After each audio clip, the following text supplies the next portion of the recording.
Capítulo 2. Visto e celebrado. Descobrindo quem somos a parte do que fazemos. E Marta serviu. João 12:2. Eu tinha 17 anos e era ainda um bebê na fé quando, em um misto de oportunidades e impulso, entrei em um avião pela primeira vez. Estava a caminho de um acampamento cristão nas montanhas de Adirondack a fim de trabalhar voluntariamente como garçonete. Até então eu jamais tinha ficado fora de casa por mais de uma semana. Até 1 ou 2 anos atrás, eu era a garota que ficava com saudade de casa no meio da festa do pijama. Eu reclamava quando minha mãe me pedia para passar o aspirador de pó. No entanto, ali estava eu, voando para vários estados de distância com a intenção de servir a outros das 7 da manhã às 10 da noite durante um mês. Nossa equipe de 30 voluntários de ensino médio arrumava mesas, servia comida e limpava tudo diariamente. No café da manhã, almoço e janta para 300 acampantes barulhentos e esfomeados da nossa idade. Corríamos de uma refeição para outra, mal tendo tempo para respirar. As migalhas do almoço ainda estavam sobre as nossas unhas quando tocava o sino do jantar. O trabalho era cansativo, mas o que permanece em minha memória eram as peças que pregávamos durante os 30 minutos antes do horário de ir deitar. Lembro-me das danças que coreografávamos enquanto fazíamos a limpeza do almoço e das conversas rápidas sobre nos tornarmos melhores amigos de pessoas que hoje considero amigas queridas por mais de 20 anos. Em algum momento entre o trabalho pesado, as noites curtas e as brincadeiras malucas, nossos líderes de equipe ainda nos faziam memorizar as escrituras. O primeiro versículo que memorizamos chegando ao acampamento foi: pois também o Filho do Homem não veio para ser servido, mas para servir e para dar a sua vida em resgate de muitos. Marcos 10:45. Era um versículo novo para mim. Eu não sabia até então que servir fazia parte do pacote para o qual eu me alistara, que era o próprio testemunho da vida de Jesus, até ter memorizado aquele versículo. Porém, naquele verão tive uma prévia do que significa entregar a minha vida. Tenho também um álbum cheio de fotos dos momentos especiais com 30 outras pessoas. Nós fomos exatamente sofredores naquele mês. E certamente não estamos fazendo nada em segredo, mas tive uma amostra grátis do que era servir. Na época, o serviço, e ainda menos serviço oculto do tipo que Jesus ofereceu ao lavar os pés manchados de seus discípulos, exercia pouca atração sobre mim e não me parecia necessário. Naquela fase inicial do meu relacionamento com Deus, tudo parecia novo, brilhante e divertido. Eu não estava inclinada a gastar muito tempo pensando naqueles versículos menos glamurosos da Bíblia. Pelo contrário, dava um jeito de encaixar as escrituras em formatos que fizessem sentido para mim. Eu lia: qualquer que entre vós quiser tornar-se grande, será esse o que vos servirá. E qualquer entre vós que quiser ser o primeiro, será o vosso servo. Mateus 20, 26 ao 27. Ora, eu poderia ler esse versículo como um convite, uma forma de experimentar as melhores intenções de Deus em relação a mim pelo serviço. Entretanto, quando minha conversão adolescente o interpretava, eu entendia algo assim: crie coragem e sirva. Somos chamados para andar com pessoas nas classes mais humildes. Eu lia: mas o maior dentre vós há de ser o vosso servo. Qualquer, pois, que a si mesmo se exaltar, será humilhado. E qualquer que a si mesmo se humilhar, será exaltado. Mateus 23, 11 e 12. E interpretava: sufoque o desejo de fazer algo para você mesma. Servir é a melhor coisa a fazer e a única coisa que realmente importa. Mas havia uma dissonância gritante entre meu desejo de ser notada e a mensagem que eu recebia, as quais pareciam ensinar que desejos como esses eram errados. Para conciliar minha compreensão de serviço com o desejo de reconhecimento e aclamação, que não eram apenas um efeito colateral da juventude e imaturidade, mas inerente a mim antes e depois da adolescência, eu os sufoquei. Eu os enterrei profundamente e passei a detestar qualquer parte de mim que ansiava por ser notada.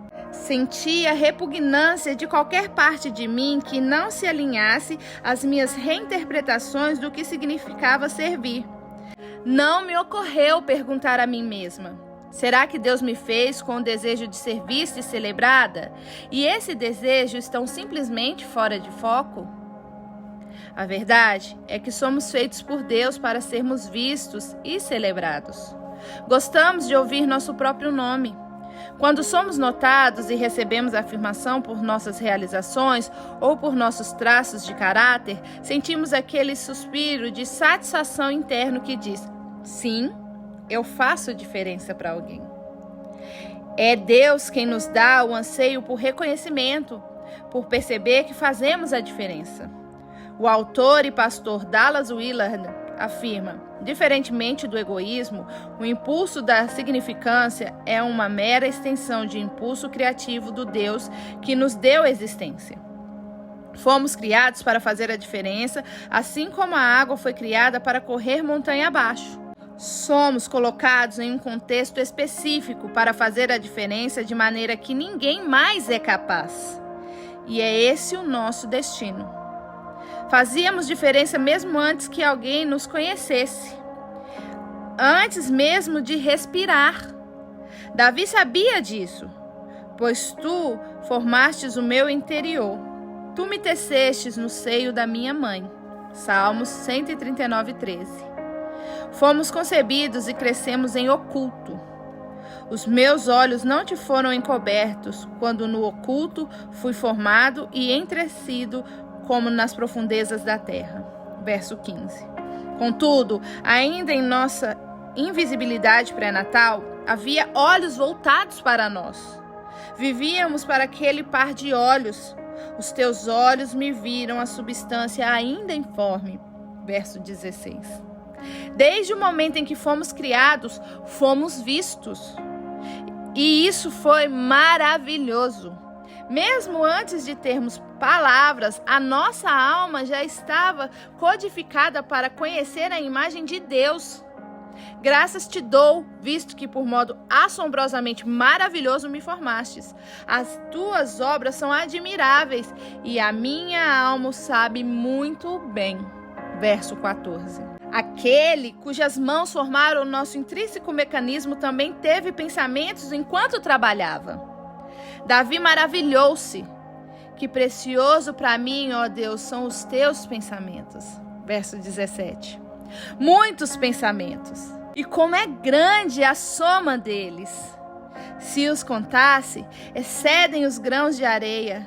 Contaria, sem jamais chegar ao fim. Verso 17 e 18.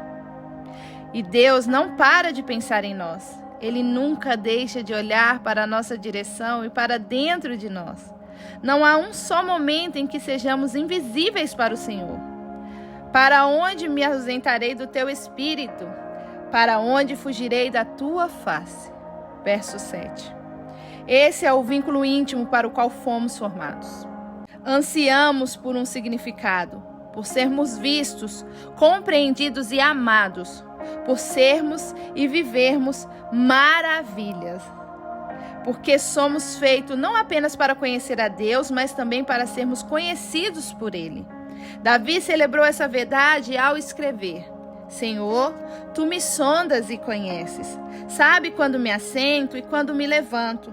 De longe penetras os meus pensamentos.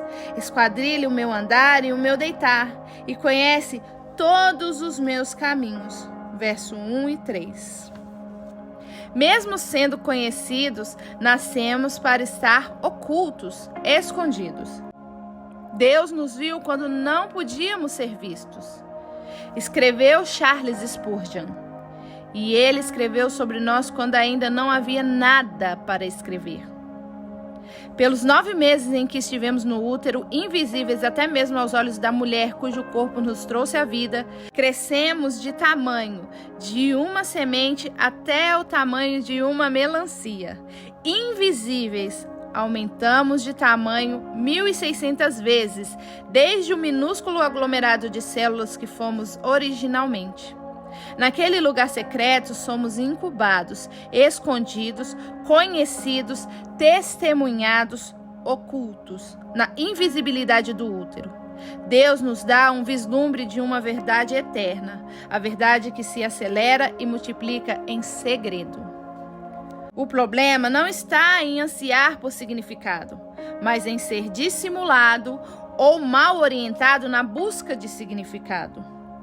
Quando prezamos acima de tudo os olhares dos outros, suas opiniões e reconhecimento, nós nos desviamos do contato visual com os únicos olhos capazes de verdadeiramente nos enxergar. Esquecemos a beleza de ter os olhos do Criador voltado para nós. Os olhos que presenciaram a concepção da nossa vida e amaram o que viram. Continuamos famintos por aquilo para o qual fomos feitos, servos vistos, conhecidos, celebrados, participamos de algo maior do que nós mesmos. Entretanto, com demasiada frequência, nós nos contentamos com coisas menores. Parece mais simples receber um like em uma rede social do que aquietar-se perante Deus. Buscar sua face e ouvir seus sussurros, especialmente se não estamos seguros da expressão da sua face ou de seus sussurros amorosos. Imaginamos se Deus sequer poderia gostar do que vê em nós quando ninguém mais está olhando. E nos esquecemos de que foi exatamente assim que estávamos ocultos ao tomar forma pela primeira vez. Ele disse que me ama, mamãe, minha filha falou quando a coloquei na cama, sussurrando com a mão tampando a boca próximo ao meu ouvido. Aparentemente era um segredo. Isso foi anos após aquele verão nas Adirondack. Anos depois que eu andara de lá para cá na loja Barracks Road. E vários anos após meu casamento. Nate e eu já tínhamos 4 de nossas atuais 6 crianças na época. Aqueles 4 foram adotados. Eden e Caleb na Etiópia e Lily Hope em Uganda. Nossos filhos estão trocando a pele de órfão, um processo muito diferente do que nós, crentes em Jesus, vivemos, deixando nossa identidade antiga para trás a fim de nos tornarmos realmente quem somos. Às vezes, pensamos em nossa casa como um laboratório do coração humano, ao testemunhar a transformação dos espíritos órfãos em verdadeiros filhos durante tardes nas salas de estar, lavando os pratos do jantar ou assistindo a treinos de futebol. A adoção, por vezes, carrega o estigma de trazer crianças feridas a ambientes intactos. Ainda que seja parcialmente verdade, a verdade maior é que cada um de nós está fraturado. E mesmo após encontrar o caminho para os braços de Deus, partes de nós continuam quebradas e ainda precisam da mão carinhosa de um pai que gentilmente as cura. Independentemente de termos 23, 48 ou 71 anos de idade, sempre há em nós outras partes vulneráveis que precisam da garantia desse desenfreado amor de Deus. Os 4 corações feridos de casa não são tão diferentes assim do nosso próprio coração, somente menos capazes de mascarar a dor. Eles anseiam desesperadamente pelo acesso ao colo do papai e, ao mesmo tempo, temem tamanho amor. Eles frequentemente acham mais fácil servir em obediência e ser cuidadosos para jamais cometer erro algum ou sempre provar seu valor e seu merecimento do amor recebido. Seus ferimentos lhe ensinaram a buscar segurança em sua performance, ao invés de encontrá-la com um suspiro de alívio na estabilidade dos braços de papai. Como adultos, aceitamos a linguagem de ser filhos de Deus ao mesmo tempo em que continuamos no conflito, quase diariamente e por vezes constantes, de não saber como descansar em segurança nos braços do Pai. Vivemos com Ele, sob sua proteção e em sua família, mas continuamos nos comportando como órfãos, distantes, fragmentados e servindo incansavelmente para merecer o que recebemos. A busca do Pai por nós não se encerra com a salvação. Ele está constantemente nos atraindo.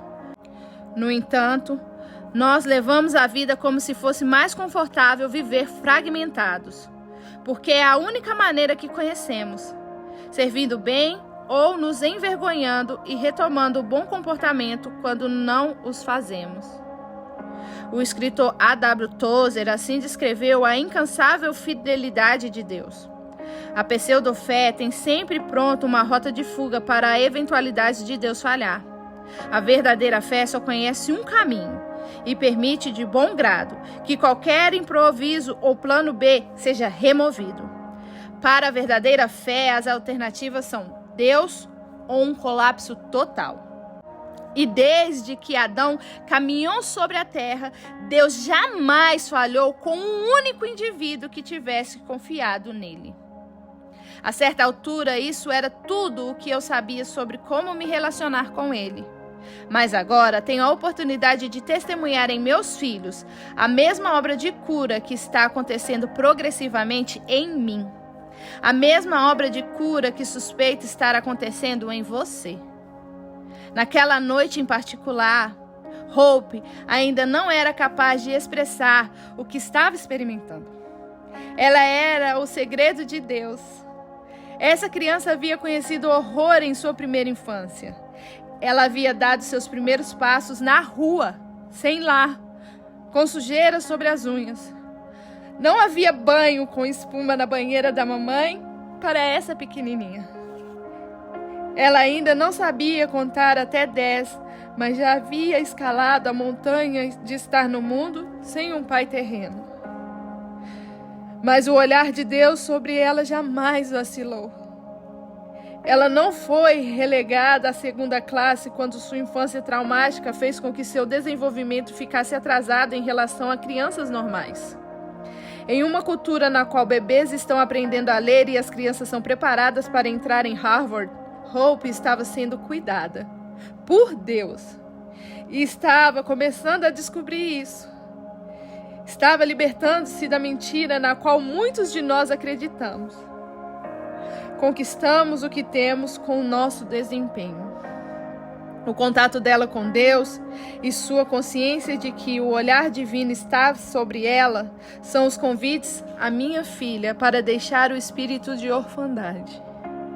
Esses são os marcos dela, mapeando sua trajetória mais firmemente do que seu desenvolvimento acadêmico, do que ser aceita em uma faculdade ou receber uma promoção no trabalho. Entender que um pai com olhos amorosos nos vê, mesmo em segredo, transforma todos nós que lutamos para compreender o que significa chamar Deus de papai em filhos. Isso faz corações voltar a bater, transforma orações em sussurros íntimos entre nós e aquele que nos fez. Ele disse que me ama, mamãe. Ela me contou e me lembrei de sua primeira apresentação de dança. Não muito tempo depois que ela chegou ao nosso lar. Ela havia ensaiado sua coreografia à exaustão nas aulas durante todo o semestre. Toda a nossa família sabia os passos. Ela passara semanas piruetando pela cozinha com um pano de prato nas mãos ou treinando cheia de confiança em frente à lareira da sala de estar. Porém, na noite da apresentação, eu pude sentir sua mão trêmula, segurando a minha, quando ela foi juntar-se ao restante da turma. Voltei rapidamente à plateia enquanto ela esperava que sua turma fosse chamada.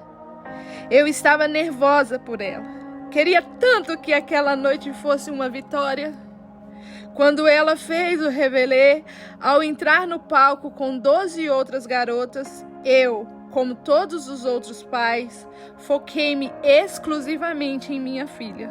Contudo, depois de alguns compassos, percebi que ela estava 1 ou 2 passos atrás, que se tornara 3 e depois 4. As outras crianças se moviam em sincronia enquanto minha linda garota executava cuidadosamente sua coreografia, concentrada demais em seus passos para perceber o quanto estava atrasada, inexperiente demais para pular 2 ou 3 passos e alcançar as demais. Durante 7 minutos, vi muito além daqueles pés calçados em sapatilhas, fora de sincronia, com os braços indo para a direção enquanto seus colegas se moviam para a outra. Fixei minha mente em sua história. Comparada às outras, minha filha estava fora do tempo, mas era também impressionante. Luz e alegria se derramavam dela em cada pirueta. Ela havia atravessado o fogo das perdas, da morte e dos sonhos endurecidos e estava dançando naquela noite. Do meu lugar, era possível vê-la contando os passos, sua expressão séria e concentrada, mas seus olhos estavam alertas e brilhantes sobre a luz do palco, não opacos e sobrecarregados como quando a conhecemos no orfanato alguns meses antes. Ela não estava imitando ninguém, o que é uma habilidade de sobrevivência comum entre órfãos. Ela não estava dançando para impressionar as pessoas. Se tivesse sequer parado para prestar atenção em alguém, ela provavelmente teria entrado em pânico e travado. Mas ela estava envolvida em Deus. Ela estava transformando uma criança de rua em bailarina. Era uma criança que estava aprendendo a ser amada. Ele disse que me ama. Não foram palavras que Hope aprendeu na escola dominical. Elas pularam diretamente da palavra de Deus para o seu coração e se tornaram vivas naqueles passos de dança. Era o verdadeiro amor de Deus transbordando de dentro dela. Depois da apresentação, seu pai e seu irmão a cobriram de flores. E ela falou sem parar no carro ao voltarmos para casa. Ela era a rainha do baile, a criança durona que crescera nas ruas e fora rotulada como levada pelos funcionários do orfanato. Tornou-se a bailarina brilhante naquela noite. A fantasia que ela vestiu ainda está guardada em uma caixa com o nome dela. E às vezes ela abre a caixa como se pudesse voltar àquela noite, colocando as mãos no tecido. Jamais mostrei a ela aquele vídeo, porque ele contaria uma história diferente da que presenciei e da que ela viveu. Nossos olhos humanos podem enganar-se a respeito das histórias que estamos vivendo. Até eu, mãe dela, não vi tudo naquela noite. O Deus que a fez é o único que viu tudo. Para a professora, minha pequena bailarina estava fora do tempo. Para os pais que estavam na fileira em frente, a minha era uma das garotas de pele escura no palco. Para a garota que estava ao lado dela, sendo preparada para um futuro no balé, ela ainda não era boa o suficiente para representar a ameaça. Para sua mãe, ela estava sendo restaurada. Para o seu pai, ela era uma princesa de olhos meigos. Para aquele que a fez, ela era mais ainda. Ela é arte. Ela era fogo e espanto, maravilhosa e digna de seu sangue derramado. Ela era a história dele. Ela era dele para ser escondida, guardada e para contar. Minha garotinha vive num mundo que pode rotulá-la, mas ela está começando a afinar os ouvidos com aquele que lhe diz o que ele vê, quem ela realmente é. Essa minha filha está destinada à grandeza. Está destinada a alegrar-se na verdade de que ela está sendo vista, mesmo quando não há ninguém olhando. Está destinada a conhecer a voz daquele que fala com ela na escuridão, quando não há ninguém mais ouvindo. Meus filhos não são os únicos a surpreender-me com um amor incondicional. Quando luto para acreditar que sou amada e me pego procurando formas de realizar mais coisas de maneira quase subconsciente, se não estou sentindo-me profunda e incondicionalmente amada, tento ganhar aplausos das outras pessoas, porque esqueci como ouvir os doces sussurros de Jesus. Exatamente como a docemente agitada Marta. Na noite em que Maria derramou perfume sobre os pés de Jesus, o irmão dela, Lázaro, estava reclinado à mesa com o Senhor, e a irmã dela, Marta, estava servindo. Em um jantar anterior em Betânia, Maria não havia desperdiçado perfume, mas desperdiçado a própria essência em seus pés. Ela gastara tempo ao desperdiçar uma oportunidade de servir. Em contraste, Marta, a anfitriã perfeita, andava distraída em muitos serviços. Lucas 10:40. Marta se apressava em servir a fim de mostrar seu amor e provavelmente também para provar seu valor. Atendendo às necessidades de seus hóspedes, com certeza ela estava sobrecarregada, mas também não estava focada no que realmente importava. Senhor, não se dá de que minha irmã me deixe servir só? Protestou Marta. Disse-lhe que me ajude. Mas Jesus não estava irritado com Maria, nem a achando preguiçosa. Para ele, a escolha de Maria era um ato de amor radical. Marta, Marta, está ansiosa e fadigada com muitas coisas, disse Jesus. Mas uma só é necessária, e Maria escolheu a boa parte, a qual não lhe será tirada. Versos 41 e 42. Maria estava tão segura no amor de Deus por ela que apenas se sentou aos seus pés e o ouviu. Ela se perdeu, desperdiçou sua essência nele. É frequente que, em nossa ânsia por servir, nós nos esqueçamos do ponto de partida, da única coisa que realmente é necessária.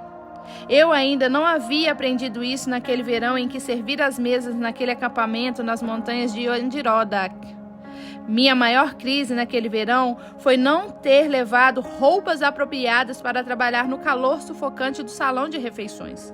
Então liguei para minha mãe do orelhão do acampamento e pedi que ela me mandasse mais camisetas.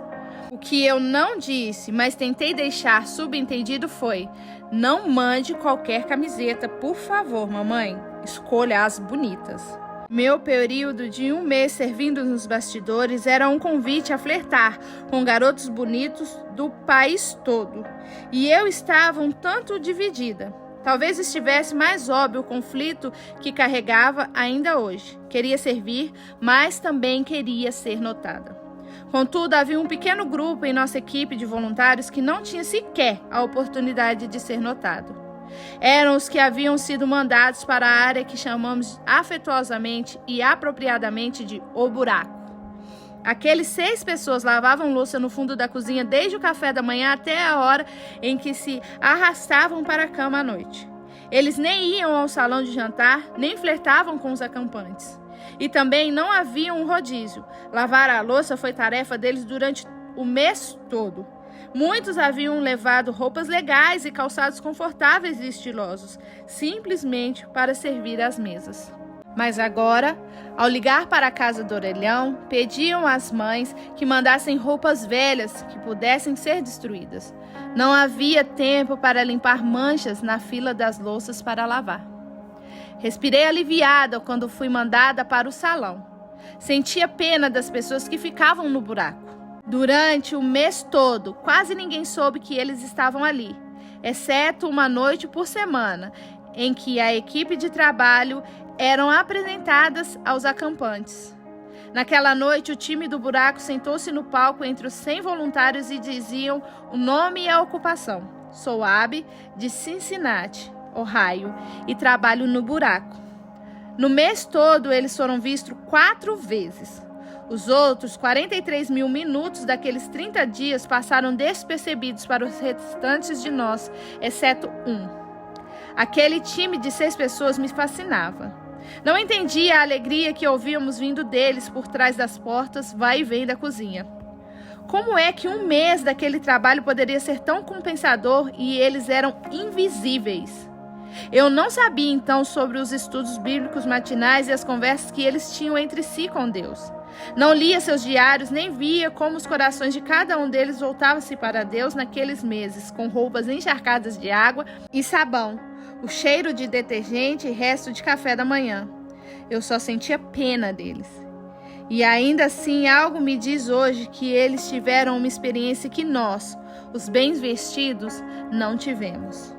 Seria ingenuidade pensar que aqueles adolescentes do buraco amavam o canto escondido da cozinha desde o início. Assim como eu, eles provavelmente pediram para trabalhar no salão de refeições. Talvez tenham até mesmo resmungado baixinho nos primeiros dias ou semanas, por estar mergulhado em sabão e água até os cotovelos, ouvindo os risos vindos do outro lado da porta, onde garotos e garotas bonitas cobriam os voluntários de atenção. Mas é provável que tenham aprendido, desde o início, a lutar com a invisibilidade e a encontrar o Senhor e vicejar ali. E tiveram 30 dias de treino intensivo. O serviço oculto é maçante se buscamos a atenção dos outros. É também maçante quando dizemos a nós mesmos que o nosso desejo de reconhecimento e elogio não importa. A maneira como correspondemos quando estamos escondidos por Deus é tudo. Quando sabemos que estamos sendo vistos por aquele que criou os elogios e que é Ele quem nos dá a palavra final de afirmação. Quando Ele é quem vê quando nos derramamos em segredo. Descobrimos que é isso pelo que ansiávamos o tempo todo. Ouvimos os aplausos de Deus, somos celebrados e algo dentro de nós ganha vida. Naquele momento único, a vida oculta no subterrâneo parece muito diferente. O buraco, o que quer que ele seja para nós, a qualquer momento, não é mais horrível. Estar mergulhado até os cotovelos em água e sabão e gordura parece muito diferente quando sabemos que Deus está ali.